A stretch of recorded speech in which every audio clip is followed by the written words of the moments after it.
Artificial intelligence తో రాష్ట్రంలోని ప్రతి ఒక్కరి హెల్త్ ప్రొఫైల్ను తయారు చేసేలా చర్యలు తీసుకుంటున్నామని ఐటీ పరిశ్రమల శాఖ మంత్రి శ్రీధర్ బాబు చెప్పారు.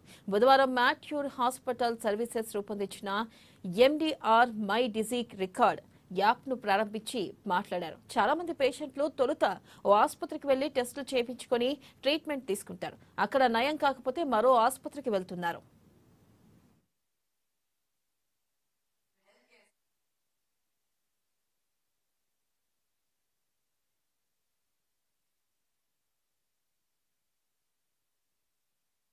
ఇక ఫలితంగా అన్ని టెస్టులను మళ్లీ చేయించుకోవాల్సిన పరిస్థితి వస్తుంది. దీంతో పేషెంట్లు ఆర్థికంగా ఇబ్బందులు పడుతున్నారు.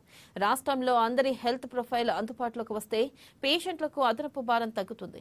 భవిష్యత్తులో రాబోయే ఆరోగ్య సమస్యలను ముందుగానే గుర్తించడానికి వీలవుతుంది అన్నారు.